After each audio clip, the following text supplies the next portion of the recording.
حدثنا قيس بن حفص قال حدثنا عبد الواحد قال حدثنا الأعمش سليمان عن إبراهيم عن علقمة عن عبد الله قال بينا أنا أمشي مع النبي صلى الله عليه وسلم في خرب المدينة وهو يتبكى على أسيب معه فمر بنفر من اليهود فقال بعضهم لبعض سلوه عن الروح وقال بعضهم لا تسألوه لا يجئ فيه بشيء تقرؤونه فقال بعضهم لنسألنه فقال رجل منهم فقال يا أبا القاسم ما الروح فسقط فقلت إنه يوحى إليه فقمت فلما أنجل عنه قال ويسألونك عن الروح قل الروح من أمر ربي وما أوتيتم من العلم إلا قليلا سورة الأسرى آية 85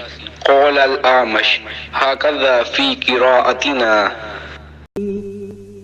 یا رحمت للعالمین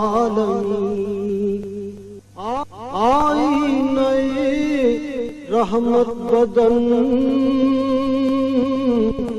سانسیں چراغ علم و فن۔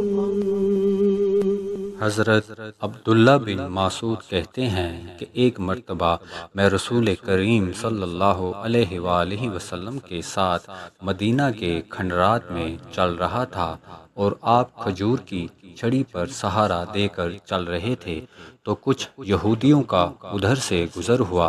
ان میں سے ایک نے دوسرے سے کہا کہ آپ سے روح کے بارے میں کچھ پوچھوں۔ ان میں سے کسی نے کہا مت پوچھو، ایسا نہ ہو کہ وہ کوئی ایسی بات کہہ دیں جو تمہیں ناگوار ہو، مگر ان میں سے بعض نے کہا کہ ہم ضرور پوچھیں گے۔ پھر ایک شخص نے کھڑے ہو کر کہا اے ابو القاسم، روح کیا چیز ہے؟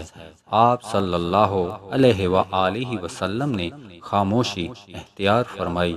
میں نے دل میں کہا کہ آپ پر وحی آ رہی ہے، اس لیے میں کھڑا ہو گیا۔ جب آپ صلی اللہ علیہ وآلہ وسلم سے وہ کیفیت دور ہو گئی تو آپ صلی اللہ علیہ وآلہ وسلم نے قرآن کی یہ آیت جو اس وقت نازل ہوئی تھی تلاوت فرمائی۔ اے نبی، تم سے یہ لوگ روح کے بارے میں پوچھ رہے ہیں، کہہ دو کہ روح میرے رب کے حکم سے ہے اور تمہیں علم کا بہت تھوڑا حصہ دیا گیا ہے، اس لیے تم روح کی حقیقت نہیں سمجھ سکتے۔ صحیح بخاری حدیث نمبر 125۔ قرآن امامہ ہے تیرا، منبر تیرا عرش بری، یا رحمت للعالمین، الہام جامع ہے تیرا۔